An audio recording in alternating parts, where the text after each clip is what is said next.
Welcome to Soumya's food world. ಇವತ್ತಿನ recipe ಏನು ಅಂತ ಕೇಳ್ತಾ ಇದ್ದೀರಾ. ಆಲೂ ಪರಾಟ ಬೈಟ್ಸ್ ಅಂತ ಹೇಳ್ಬೋದು. ತುಂಬ ಡಿಫ್ರೆಂಟ್ ಆಗಿರೋವಂಥ ರೆಸಿಪಿ. ಫಸ್ಟ್ ಒಂದು ಚಪಾತಿ ಡೋವಲ್ಲಿ ಒಂದು ಬೌಲಷ್ಟು ಚಪಾತಿ ಹಿಟ್ಟನ್ನು ತೊಗೊತಾ ಇದ್ದೀನಿ. ನಾವು ಚಪಾತಿ ಹೇಗೆ ಮಾಡ್ಕೊತೀವೋ ಅದಕ್ಕಿಂತ ಸ್ವಲ್ಪ ದೊಡ್ಡದಾಗಿ ಸ್ವಲ್ಪ ಜಾಸ್ತಿ ಹಿಟ್ಟನ್ನು ತಗೊಳ್ಳಿ. ಈ ರೀತಿ ಅದನ್ನು ಚಪಾತಿ ಹೇಗೆ ಲಟ್ಸ್ಕೊತೀವಲ್ಲ ಅದೇ ರೀತಿ ರೋಲ್ ಮಾಡ್ಕೋಬೇಕು. ರೋಲ್ ಮಾಡ್ಕೊಂಡಿದ್ದಾದಮೇಲೆ ನಾವು ಆಲೂ ಪರಾಟಾಗೆ ಹೇಗೆ ಸ್ಟಫಿಂಗ್ ಮಾಡ್ಕೊತೀವಲ್ಲ ಅದೇ ಸ್ಟಫಿಂಗನ್ನು ಈ ಚಪಾತಿ ಮೇಲೆ ಚೆನ್ನಾಗಿ ಸ್ಪ್ರೆಡ್ ಮಾಡಬೇಕು.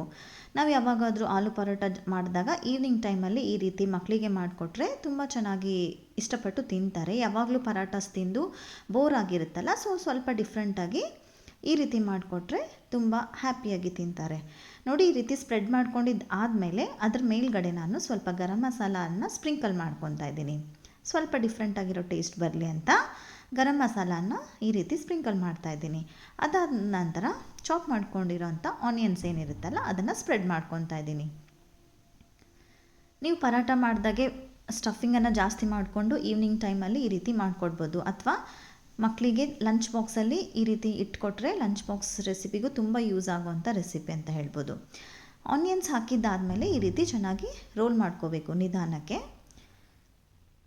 ಈ ರೀತಿ ನೀಟಾಗಿ ರೋಲ್ ಮಾಡ್ಕೊಂಡಿದ್ದಾದಮೇಲೆ ನೈಫಿಂದ ಅದನ್ನು ಈ ರೀತಿ ಕಟ್ ಮಾಡ್ಕೋಬೇಕು. ಒಂದು ಇಂಚಷ್ಟು ನಾವು ಈ ರೀತಿ ಅದನ್ನು ಕಟ್ ಮಾಡ್ಕೋಬೇಕು.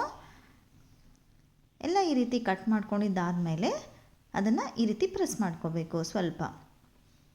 ಅದು ಸ್ವಲ್ಪ ಸ್ಟಿಕ್ಕಿ ಅನಿಸಿದರೆ ಗೋಧಿ ಹಿಟ್ಟನ್ನು ತೊಗೊಂಡು ಸ್ವಲ್ಪ ಸ್ಪ್ರೆಡ್ ಮಾಡಿ ಈ ರೀತಿ ಪ್ರೆಸ್ ಮಾಡಿಕೊಂಡ್ರೆ ನಿಮಗೆ ಕಾಯಿನ್ಸ್ ರೆಡಿ ಆಗುತ್ತೆ. ಎಲ್ಲ ಬಾಲ್ಸನ್ನು ಈ ರೀತಿ ಪ್ರೆಸ್ ಮಾಡಿ ಇಟ್ಕೋಬೇಕು. ಫಸ್ಟು ನಾವೇನು ಪ್ರಿಪೇರ್ ಮಾಡ್ಕೊಂಡಿರ್ತೀವಲ್ಲ ಅದನ್ನು ಈ ರೀತಿ ಪ್ರೆಸ್ ಮಾಡಿ ಇಟ್ಕೋಬೇಕು.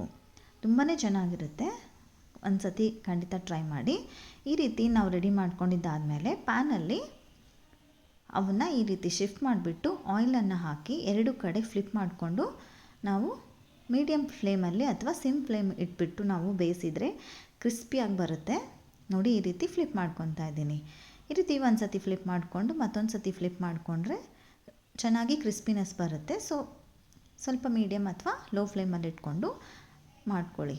ನೋಡಿ, ತುಂಬ ಗರಿ ಗರಿ ಆಗಿರುತ್ತೆ. ಮಕ್ಕಳಿಗೆ ತುಂಬ ಇಷ್ಟ ಆಗುತ್ತೆ.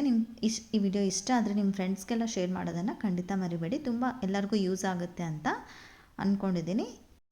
ನಿಮಗೆಲ್ಲರಿಗೂ ಇಷ್ಟ ಆದರೆ ಲೈಕ್ ಮಾಡಿ, ಕಮೆಂಟ್ ಮೂಲಕ ತಿಳಿಸೋದನ್ನು ಖಂಡಿತ ಮರಿಬೇಡಿ. Thank you.